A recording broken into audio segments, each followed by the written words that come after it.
Jams, jams, jams. Picture books and jams. Welcome, everybody, to PBJamz. Music and picture books. What a perfect sandwich. Squish them all together. What a yummy snack. Excited to have you with us jamming today. And today we are jamming with Connie Dow, who is the author of the book you see behind me here. And super fun, a little different than the ones that we've looked at maybe in the past, but so fun and great to use in classrooms. So welcome, Connie. Thank you for being here. Thank you for having me, Tani. Yeah, so excited. Our names rhyme. You know, those of you who see me on Twitter, you say Tani that rhymes with Connie, and now it's I saw that. So we are the rhyming duo here with you today. So music and dance. Yes, super fun. So talk to us a little bit about your book, Tap and Rap, Move and Groove, and how did the inspiration for that book come about? So I have a background in both professional performing of dancing and also a long teaching career. And I often used picture books in my classes with my little ones, 3 to 5 year olds. And we would dance about lots of things in the picture books and use them for inspiration. So that kind of led me into writing. My dance teaching led me into writing, and I wrote 2 books for teachers about bringing dance and movement, interchangeable terms when you talk about creative movement, into the classroom. And I really loved doing that for teachers, and I did a lot of workshops around the country because I'm passionate about movement, and I think, excuse me, children love to move. Teachers like to use movement, but they're often kind of unfamiliar with it. And it's just like art or drama or music. You don't have to be a professional necessarily to teach it. And I wanted to give them lots of ideas for giving children opportunities to dance. And so I wrote those 2 books for teachers. Those were published by Red Leaf Press. Okay. And along the way, I started writing for Highlights magazines. I have a lot of verses in there, usually about movement. And I decided I wanted to write for the audience that I was teaching and using picture books with. Mm-hmm. So I went to a Highlights conference and learned all the rules about writing picture books and tried to make contacts and get as much knowledge as I could, and was very fortunate to have my first book accepted by Free Spirit Publishing, and that book was From A to Z with Energy. And it is an alphabet book, and the subtitle is 26 Ways to Move and Play. And there's just lots of different ideas for moving and for children to use their imaginations while moving. And after that, I submitted some other ideas to Free Spirit Publishing, and the editor, excuse me, sorry about that. One of my editors, who is now the publisher, named Kira Ostendorf, she had an idea of a book that would be, she called it Dance Chants. It would be a collection of dance chants, and embedded in the chants would be instructions for moving. So it was pretty much of a new concept. I mean, I can think of things like Sandra Boynton's little, like Dinosaur Stomp, I think it's called, that has onomatopoeia and sort of, you can imagine dancing along with it. But these were she wanted them to be rhythmic, but not necessarily rhyming. Mm-hmm. And embedded in the words, as part of the rhythmic words and chant, there would be movement instructions. Mm-hmm. And I loved the idea because I think it's kind of a new concept. And she gave me 4 rules that she wanted me to use as parameters. She did want them rhythmic, but for the most part, non-rhyming. And she wanted me to use simple words. Mm-hmm. And she wanted social emotional learning opportunities infused within the dances. And I did want to remind me to talk a little bit about social emotional learning and dance. Okay. After I finish this little bit. And then she wanted children interacting in different ways with a variety of spatial configurations. and child-directed choices and awareness of choices throughout each activity. So that was, I felt, a really tall order and That's something a very lot. original. Yeah. And I thought it was really creative. Mhm. So I jumped in, I created a whole bunch of chants, and 14 made it into the book. Nice. And they were very much, it was very much a team effort between me and my editor, Margie Lasovskis. And she was very patient. Neither one of us had really done anything like this before. And I'm happy with the 14, and I've used them on lots of kids. I've done some authors visits. I've just done some volunteer visits in my grandchildren's classrooms. I've tried it on preschoolers, and I've tried it on fourth graders. And so I'm happy to say, you know, there's a wide variety of kids and teachers that could use them. I think the suggested age range is 3 to 8. But as I said, I've used them on older kids, and even adults. Teachers join in and dance. So Of course. it's something new and something I'm trying to bring awareness to among teachers and among the dance community. So thank you for offering me this opportunity to talk about it, Tani. Yes, it's so fun. I mean, we love highlighting all the books that have, music and picture books kind of meshed together. And we have Yes. had a few that have had, dance, some element of dance. Valerie Bowling's book, Let's Dance, was one of the first books that I Yes. highlighted on PBJamz. So I love it when we can get some dance in as well, because you're right, movement is key, especially for young children. It's a great management tool, but it's also a great way to engage them. We taught the anniversary birthday episode. I just met with some folks and we recorded, and we were talking a lot about how music has a lot of those ways that it can help teachers in the classroom, and dance is Absolutely. such a Yes. huge part of that. So, a lot of, I said, I've done movement workshops, and a lot of teachers are intimidated by movement, and I don't blame them, because they imagine the kids running wild around the classroom. So I tell them it's actually the opposite. It's actually a classroom management tool. And you can use things within movement, like stopping and starting, and transitions, and taking baby steps somewhere instead of running somewhere, and just lots of ideas that you can use as fun and also as classroom management. Yeah, for sure. I remember way back in the day with the little finger plays and open, shut them,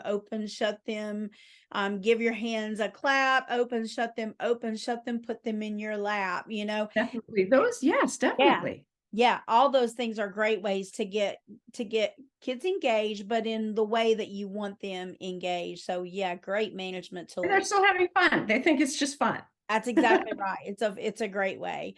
So you had mentioned SEL and dance in the classroom. So what would you like to share with us about that? Pretty much what we just talked about, but Okay. that also there's so many ways that SEL can be, really, it's just inherent in movement, and I'm sure in music too. I'll just read a few of them. Lots of different ways for children to interact. Awareness of personal and shared space, and moving throughout both, moving in your personal space and then in the shared space. Developing relationship skills, practicing goal-directed behavior, body awareness, self-awareness, self-expression, did I already say goal-directed behavior? Impulse control, that's a big definitely. one. Self-management, and there's others, but those are some of the important ones. I always like to get in there for an interview, because people don't think about dance like that. So yes, those are great. Yeah, absolutely. And if you can send me those, if you can kind of copy and paste them in, I can absolutely include them in this episode here in written form too. So the people that are glancing, I'll be happy to include that, because that is great information. It's a little bit from the back matter of the book that talks about benefits of dance. Perfect. Love that. Yes, absolutely. So you've talked a little bit about the writing process and how the editor, had these parameters. Was there that was one of the things that I was curious about, was how you organized and ordered them. So it sounds like maybe the editor had a big part in that. And did y'all go kind of back and forth? We definitely did, but here's how I thought of a dance chant from kind of start to finish. So as I said, I've been a creative dance teacher for a long time. I have a lot of my favorite lessons and favorite activities that kids want to do. So I would think about one of those, and I'll just give you an example because it's a good kind of introduction to the book. I have a chant called On Your Spot. And it's all the different ways you can move on your spot. And I always say to kids, I bet you I can get you tired without you even setting foot off of your spot. And here are some of the things you can do on your spot. I wanted to write this down because I wanted to.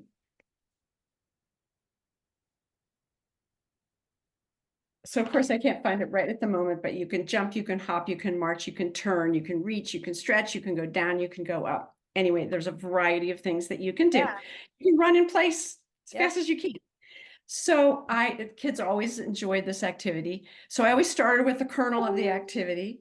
And from there, I would put the words into a rhythmic form. That was the hardest part because within that rhythmic form was also the instructions for doing the dance. So that if a teacher or an adult or a child read the story, they could go right along with it and know exactly what they were supposed to do.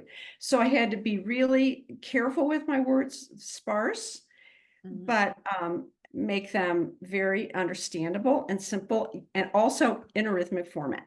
So it was fun and a tall order, and I would write the chant. And it was good that Margie, my editor, didn't really know that much about dance because she would say, what do you mean by this term? That doesn't mean anything to me. And it would have been something in the dance world that any teacher would say. So that was really important that I used, just regular language that everyone would understand. And I would put it into the rhythmic form. She would help me with words here and there. And then we would have a finished chant and I'd move on to the next activity. Nice. And so then whenever it came time for the illustrator, did the illustrator have some feedback about which order, or did you and the editor decide the order of the chants in the book? We decided the order of the chants, and I was so fortunate that they chose Debbie Palin to be my editor, to be my illustrator, excuse me. She totally took my words and made them dance right off the page. I didn't know her before this, but we have since done a lot of communicating, and she enjoyed, she hadn't drawn that many, she had to draw so many kids in motion. Right. And she said it was a great exercise for her. They're joyous. There's a lot of diversity. There's children with, hearing devices. There's one with a cane who's making shapes. There's just a lot of color and fun in her drawing. So I was very happy with my chants, but then when I saw them brought to life with illustrations, wow, it was a whole different thing. Yeah, a whole nother level. Oh yeah. Yeah, love that. So we've talked already a lot about the musical connections, and obviously music and dance are so intricately intertwined. But is there any other musical connections that you want to specifically point out? And also, how do you envision like people in general, but also teachers, how do you envision them using this book? So well, just to touch on the music for a second, we really wanted the chants to be able to stand alone. So the rhythm of them was very important, not only for the speaker to be able to say it in a way that would inspire dancing, but also so that the children would know exactly what they were supposed to do. Right. So, but I agree that music is a really important part of dance. They're natural partners. They're so much fun together. So we did a whole, I wrote it and it was edited by Free Spirit, a whole digital download supplement to the book, which is available for free on Free Spirit's website. Nice. And that is musical selections that I chose for all of the chants. And in addition to that, it has suggestions about how to group the children, how to best help them move through space together. Materials and props, because I love props. I bet you use props in your music classes. Of course, yes. Yeah. So props that would enhance the activity, and lots of variations, because like the one I told you about called On Your Spot. I mean, there's so many different things you can do with that. They can go off their spot and come back. they can do different motor skills as they're moving around. They could change spots. There's just a lot of different expansions. So I had to keep the chant concise, but I always had all the other ideas for how to use it. So those are in the back matter as well. And then additional verses for some of them, because I had to keep them tight, and additional words, different ways you can use them. So those are all in that back digital download, and a lot of it is in the back matter as well. There's just a lot to say. So Yeah, we did no, you're good. and a download. Yeah, that's fabulous. And how I would envision teachers using them is, I think the first time they would use it, they would lead the children through it. They would read about it first, and then they would kind of get a handle on it, and then lead the children. And then it's a repeatable activity that the children can chant along with them, and they can use it. They can use the variations. They can use it as a familiar thing to return to, as a way to get them down to the floor, just at the beginning of the day or at the end of the day, to bring their energy down. So there's a lot of variety in them. There's, some have, some would be best in a gym, so the kids can really let loose. Some are good for a small space. And that was the other thing I wanted to have them, so the kids can stand by their desk and do them. They can do them on the rug. They can do them outside. They can do them in a gym. Lots of variety. And I love that, because that makes it so usable for teachers in a lot of different roles and a lot of different spaces. I was thinking as you were talking, like after you've done them a couple of times as like a whole class, like especially in a music class, like that'd be a great thing to put into a center or a rotation, to put a written copy and then have them go and do it a couple of times, or, you choose a partner and, Yes. yeah, it would be really fun to Definitely. use it that way. Yeah, So I love that's that kind of idea. another layer that you could use it. Lots of ways. And story times, I would think they'd be great for like beginning or ending story times too. Definitely. Yeah. Yeah. So many ways. So many ways. So are there other things I know there's so much. The book is so full of wonderful things. Is there anything that we haven't talked about specifically regarding this book that you want to make sure that you share? I'm glad we talked about the social emotional learning.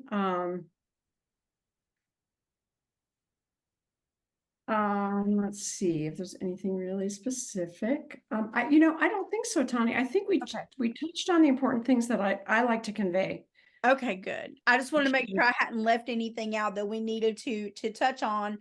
I'll be thinking about that as we continue. Okay. I'll come back to it. Yeah, if you think of something, let me know. But I also want to give you a chance to talk about anything that's coming up for you that you'd like to share with us. Any books that are in the pipeline, or any events that are coming up that you want to share, or specific things to, well, really non-specific, anything you want to share with us about what's coming. I appreciate that. And right now I'm back in the trenches submitting again, submitting stories, some about dance, not all about dance, board book ideas, picture book ideas. And so much of my time recently has been taken up in trying to get the word out about tap and rap, move and groove. And Free Spirit Publishing asked me to make a video of me dancing with children and doing some of the activities. So I just finished doing that. Oh, how awesome. Yeah, I think they thought that would be really helpful for teachers and for sales of the book if they could see some of these actually with real kids. Yeah. Yeah. So you go ahead. Well, I was just going to say, I think going back to what you had said earlier about movement being intimidating for teachers, Yes. I think I understand that would be really helpful, because I do think a lot of times, and I know it happens for teachers with music too. So I used to do a presentation for like our reading council at the state conference that talked about the 5 M's of music and how you can use music to manage and share material and increase memory and build merriment. So all those things. And the same thing is true for movement, right? But similarly with music, they go, oh, well, I can't sing, or I don't play an instrument. And so they feel like they can't integrate music into their curriculum or into their classroom. But like we were talking about, there's so many benefits to implementing music and movement into your classroom, and you really don't have to be, as you said, a professional dancer or know all the No. terms. Like, you've broken it down to very simple ways, and it is very helpful in terms of management and giving kids an opportunity. Kids have so much energy, and they have to have a way to Yes, express that energy. Otherwise, they're going to express that energy in inappropriate ways. But if you absolutely. I give them completely agree with appropriate you. ways, yeah, then they're gonna, and there's ways to use that, like you said, to increase their social emotional skill set, and as well as content and vocabulary. And I'm thinking Okay. Thank you. fluency. Vocabulary. Yes, that's Yeah. another pretty important thing from my book. I appreciate you saying that. But go ahead and finish what you're saying. Yeah, I mean, it does. It builds that vocabulary, and it builds Yes. the fluency. When you put that Yes. chant up on your screen or whatever, and you do it over and over, and they're seeing the words and they're connecting it with the sounds they hear, then that's Yes. also building fluency. So it does help with content as well as with the management and the energy level of the kids, and bringing them to a space where they can then sit still when they need to sit still and be a good Absolutely. listener. They, Yeah. they need that. They really need that. And I'm so glad you brought the early literacy part in, because chanting and doing things over and over and learning context and vocabulary, those are all such important skills of Yeah, any picture book. that's right. But this is a particular, emphasis in mind because it's in chant form. And hopefully that makes it easier to remember and understand. Absolutely. Yes. Yeah. So any other upcoming things that you wanted to share with us? I love this. Um, Yeah. So I don't, exciting. I'm just right now setting things up. I'm doing library story times, So local fun. libraries, and that's so much fun. And I had a group of 2-year-olds the other day, Really. and it was so cute because they were so attentive. And there's a chant in my book called Hello Astronauts. And so I read it to them and I said, now let's dance. And they weren't quite sure. Yeah. I said, let's crouch down and count backwards for our blast off. And I said, wait a second, do you guys know what an astronaut is? And they Right. really didn't know that word, of course. They were Yeah. only 2. So Right. once I explained that what an astronaut was, and that we were going to go in outer space, we were going to drive a spaceship, and then we were going to float around in space, it was wonderful. So Awesome. just really fun. And I've been, seeing what works best out of my book as I do these, and learning more about the book myself as it Yeah. relates to how kids relate to it. Yeah. So have you talked with the publisher, or have they mentioned maybe doing another set of these, another book similar to this? So that's something that I would love to do. And I was also thinking about maybe this is for 3 to 8. And I was thinking of maybe 2 to 4, making them really simple, and Yeah. even like trying to hit a little bit of a different age group. So Yeah. that's definitely in my something I'm working on. Yeah. Yeah. Crossing our fingers for Thank you. sure. Yeah.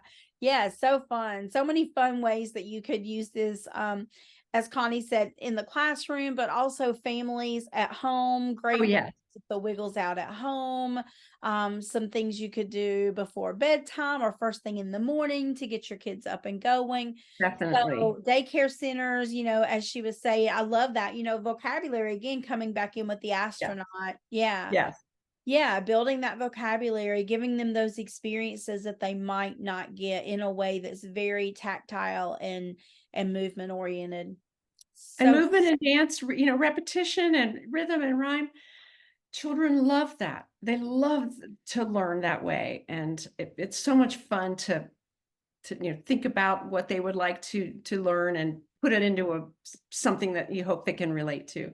yeah, And yeah, format. absolutely. And increase their learning too. Give them new experiences. There's so many ways that this book would be fabulous and wonderful in all those settings and across the areas of teaching, like we talked about. Some better for Yes. the gym, some in the classroom. So even if you're in a classroom setting, it's a great book to use there, as well as the music classroom or the gym and the PE classroom. So Wonderful, Connie. Thank you so much for kind of walking us through that.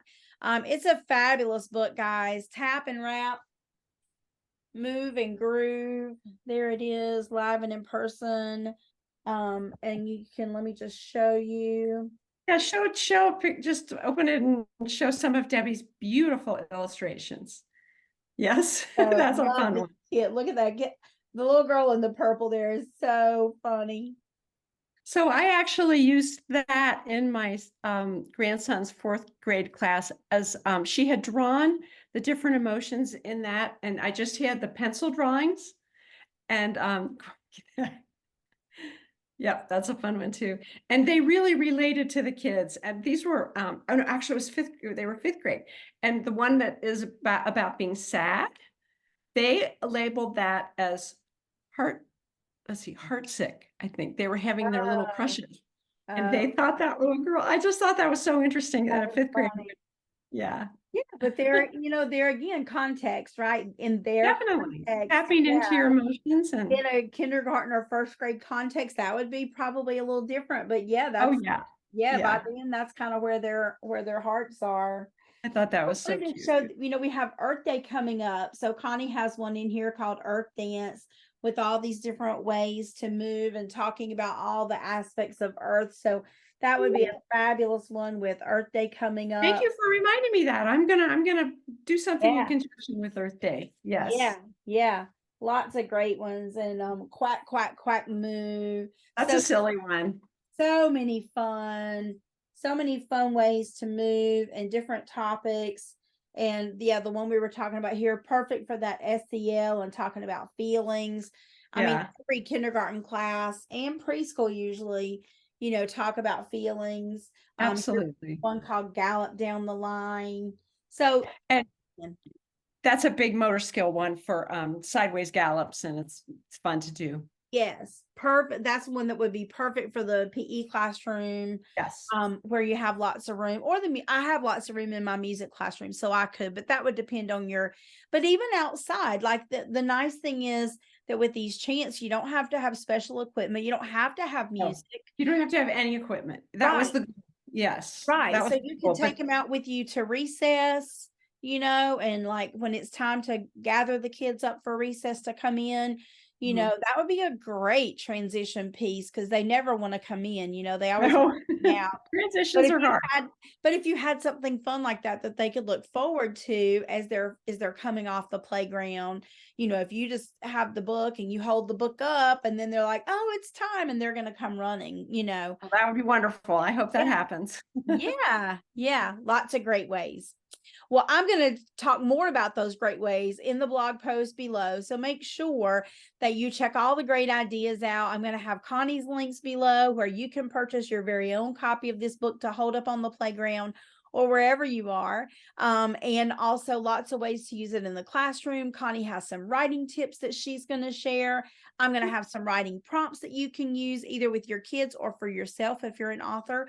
And so there's going to be so much stuff down below. There's going to be a Pinterest board and a YouTube playlist. All that's going to be there. So make sure you look below. If you're watching this on YouTube, make sure you go to the blog. If you comment, let's see, this episode is going to be airing on, let me make sure I tell you right, March 7th and 14th. So if you comment on the blog before or by March 20th, then you'll be entered into a drawing, and Connie is offering a choice. So it's going to be a winner's choice of a 20-minute Zoom, or a critique if you're a picture book writer, or a copy of the book. So if you're a teacher and you would like to, or anybody, you would like to win a copy of the book or a critique or a Zoom with Connie to try out some of these things or get a little more insight into how she would use them, then make sure you comment on the blog before March 20th.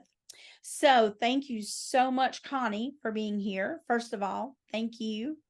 Well, thank you, Tani, for being such a promoter of picture books and such a lover of music and children. And I feel honored to be here. Thank you. those things just go together, just like peanut butter and jelly, which is how That's we right. got here to peanut That's right. butter and jelly and PBJamz. So That's right. they do, they just go together beautifully. So we hope you're going to squish them together and make a lovely sandwich of music and dance and movement in your classroom, in your family, in your daycare, in your preschool. And we Absolutely. hope that we can help you do that. So we hope we will see you next Yeah. time on PBJamz. PBJamz, reading, writing, teaching. PBJamz, what a yummy treat. Jamming PBs all the time. PBJamz, jams, jams, jams. Picture books and jams. We'll see you next time.